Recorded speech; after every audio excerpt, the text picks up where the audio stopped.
1990년대에 개발을 했었던 분들을 대상으로 준비한 응답하라 07CF 시리즈입니다. 코볼이라는 이름의 추억 속 프로그래밍 언어에 대해서 정말 간단하게 소개를 해보도록 하겠습니다. 코볼 언어의 full name은 Common Business Oriented Language이고요. 1960년에 만들어졌어요. 1959년부터 개발이 들어가서 1960년에 만들어졌고요. 1970년대에 들어서선 세계에서 가장 많이 사용하는 언어로 알려지기도 했습니다. 특히 1972년에는 ISO 갱신된 표준을 채택했다고 되어 있고요. 1990년대에 이르러서는 비즈니스 앱에서 80% 정도의 점유율을 차지했었다고 알려져 있습니다. 사실 코볼의 역사에서 제일 큰 이슈였던 것은 Y2K 문제였을 것입니다. 날짜 표기 방식이 미국 같은 그런 나라에서는 MM, DD, YY, 한국 같은 경우에는 YY, MM, DD 이런 형식으로 표기가 되고 있었는데요. 여기서 MM은 month, 그러니까 월을 가리키는 거고, DD는 일을 가리켜요. day라고 보시면 되겠고, Y는 year이거든요. 그러니까 결국에는 몇 년, 몇 월, 며칠이냐 라는 식으로 날짜를 표기를 했었다는 것인데, 월과 일 같은 경우에는 문제가 없지만 Y, 즉 몇 년인지를 나타낼 때는 두 자리밖에 지금 주어져 있지 않잖아요. 이렇기 때문에 1990년대에서 2000년으로 넘어가면서 문제가 발생을 하게 된 겁니다. 가령 예를 들어서 YY 부분에 00이라고 써져 있으면 이게 1900년일 수도 있고 2000년일 수도 있는 거잖아요. 그래서 이 문제가 불거지게 되었고요. 이것을 사람들이 Y2K라고 불렀는데, 아니 그러면 1800년에서 1900년 넘어갈 때 왜 그 문제는 없었냐, 그렇게 생각하실 수 있는데, 컴퓨터가 만들어진 것 자체가, 컴퓨터가 세상에 보급이 된 것 자체가 1900년대에 이루어지게 되었거든요. 그렇기 때문에 실제로 이 날짜 표기 방식에서 큰 문제가 발생을 한 건 2000년에 들어섰을 때 최초로 문제가 됐던 겁니다. 이것을 사람들이 이제 밀레니엄 버그 문제다 라고 부르기도 했었고요. 실제로 이때 당시에 나왔던 기사 중에 하나를 캡처해서 가져와 봤는데, 보시면 1998년 뉴스죠. 코볼 전문가들이 인기를 끌었다 라고 되어 있습니다.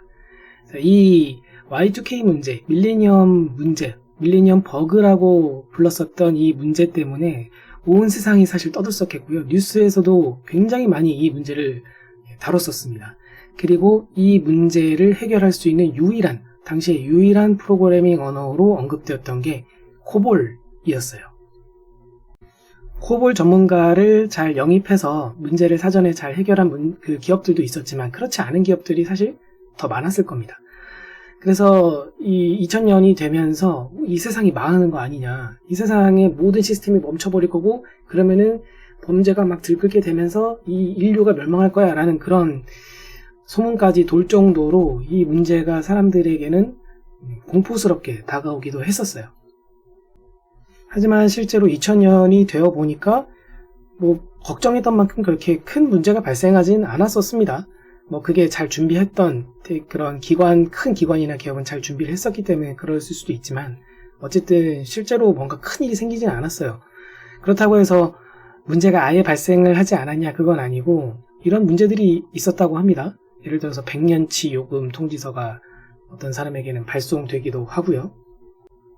오래된 인터넷 사이트들과 같은 경우에는 날짜가 100년 전 날짜, 1900년대 날짜로 표기가 된다든지, 비교적 최근 일이긴 한데 2016년 대학 수시 합격자가 있었는데, 그 수시 합격자가 검정고시 출신이었다고 합니다. 그렇게 알려져 있어요.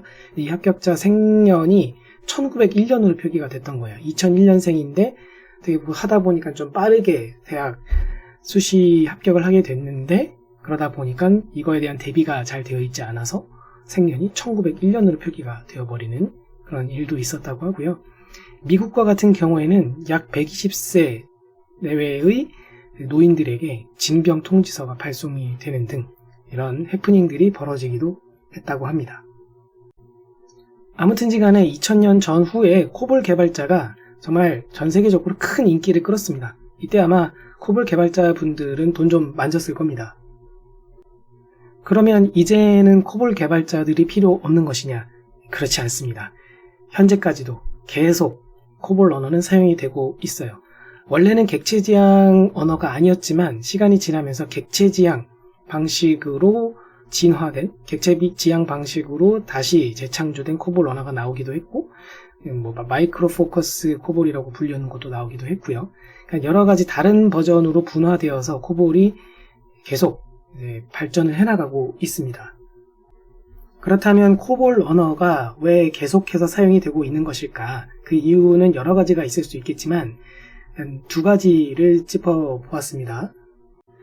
첫 번째 이유는 일단 코볼 언어로 짜여진 프로그램은 유지보수가 비교적 편하다는 거예요.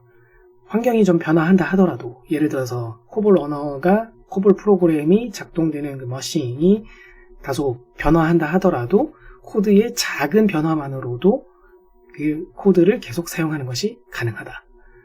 또한 코볼 언어로 한번 구축이 된 레거시 시스템들, 굉장히 오래된 시스템들을 계속해서 유지하고자 하는 기업이나 기관이 있거든요. 그런 곳에서는 코볼 언어를 계속해서 사용을 해야만 합니다. 그래서 코볼 개발자들의 희소 가치가 있다고 볼 수 있을 겁니다. 코볼 언어의 기본 컨셉을 두 가지 정도 뽑아봤습니다. 우선 두 번째 거부터 볼게요. 두 번째를 보면은 타 분야 전문가들도 읽을 수 있도록 나름대로 가독성을 생각해서 문법을 설계했다 라고는 하는데요. 개인적으로는 오히려 프로그램 규모가 커지게 되면은 코드 가독성이 그닥 좋지는 않았던 것 같습니다. 이건 제 개인 생각이긴 합니다만.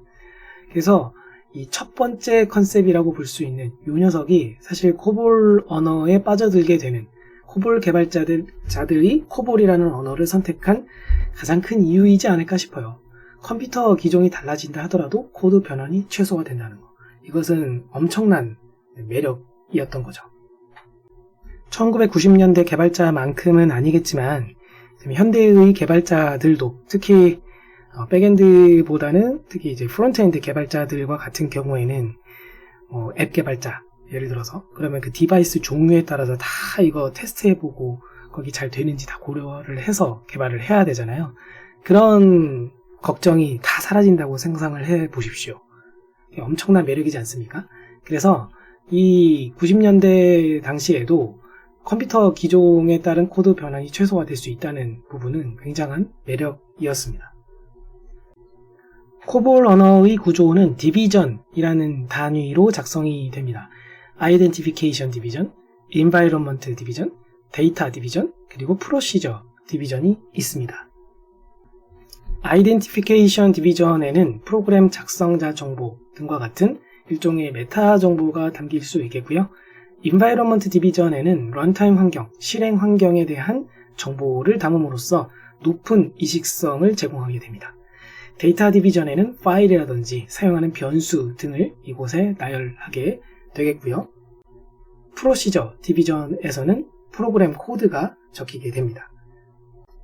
자, 그럼 코볼 예시 코드와 실행 결과를 한번 간단히 살펴보겠습니다. 이 코드와 실행 결과는 웹사이트들 중에서 코볼 프로그램을 작성해서 실행 결과를 확인해 볼 수 있는 그런 환경을 제공하는 곳들이 더러 있거든요. 그런 웹사이트, JDoodle이라는 웹사이트를 활용을 해 보았고요. 이 코드 부분을 보시면 13줄 정도의 분량으로 되어 있고 결과는 x 더하기 y는 35라고 나오는 것을 볼 수 있습니다.